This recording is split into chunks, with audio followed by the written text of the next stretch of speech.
नमस्कार, आप देख रहे हैं राजवानी और मैं हूं आपके साथ सुमित। पश्चिम एशिया में बढ़ते भू राजनीतिक तनाव के बीच अब पाकिस्तान और संयुक्त अरब अमीरात के रिश्तों में ऐसी दरार सामने आती दिखाई दे रही है जिसने इस्लामाबाद की विदेश नीति, उसकी आर्थिक मजबूरियां और खाड़ी देशों में उनकी स्थिति पर गंभीर सवाल खड़े कर दिए।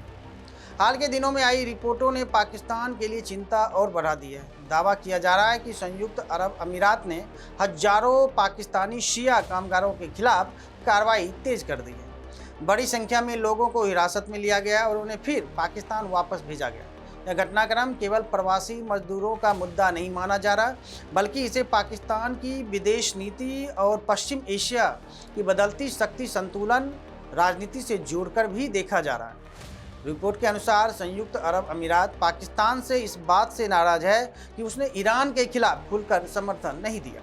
पश्चिम एशिया में संघर्ष के दौरान जब ईरान और खाड़ी देशों के बीच तनाव बढ़ा, तब अबू धाबी चाहता था कि पाकिस्तान स्पष्ट रूप से अमीरात के पक्ष में खड़ा हो, लेकिन पाकिस्तान ने सीधा समर्थन देने के बजाय खुद को मध्यस्थ के रूप में पेश करने की कोशिश की। इस्लामाबाद ने वाशिंगटन और तेहरान के बीच बातचीत की जो भूमिका निभाने का प्रयास किया, जिसे अमीरात ने अपने रणनीतिक हितों के खिलाफ माना।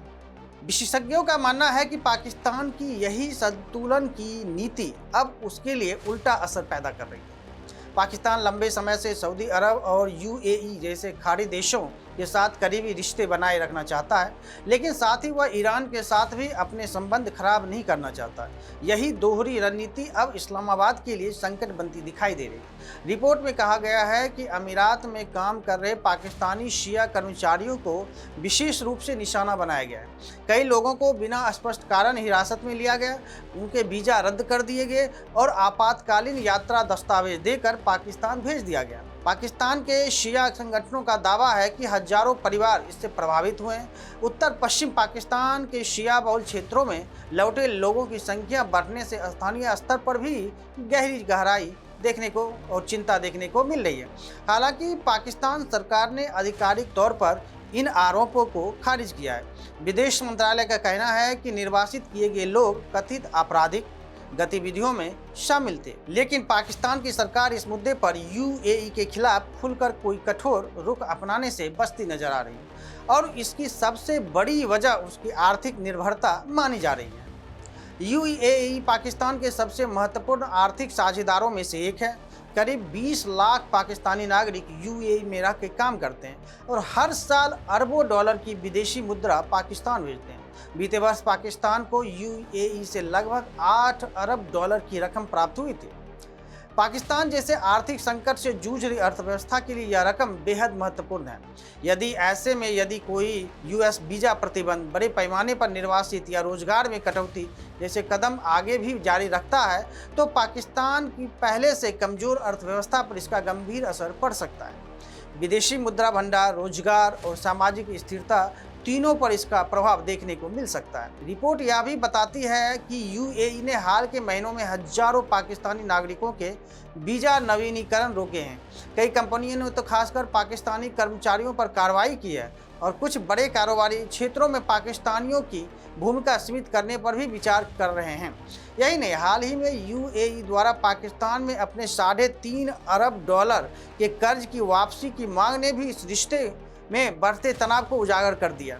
विश्लेषकों का कहना है कि यह विवाद केवल धार्मिक या सांप्रदायिक आधार पर नहीं देखा जाना चाहिए, बल्कि इसके पीछे व्यापक भू राजनीतिक समीकरण काम कर रहे हैं। पाकिस्तान की शिया आबादी और ईरान से उसके धार्मिक सांस्कृतिक संबंध खाड़ी देशों में संदेह पैदा करते हैं।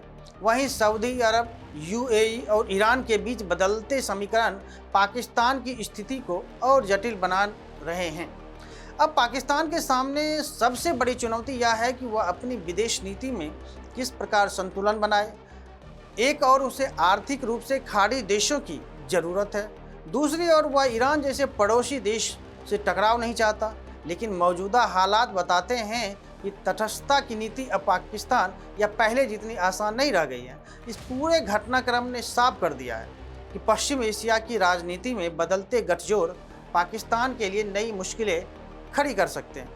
यदि इस्लामाबाद समय रहते अपनी रणनीति स्पष्ट नहीं करता, तो उसे आर्थिक, राजनीतिक और कूटनीतिक स्तर पर भारी कीमत चुकानी पड़ सकती है।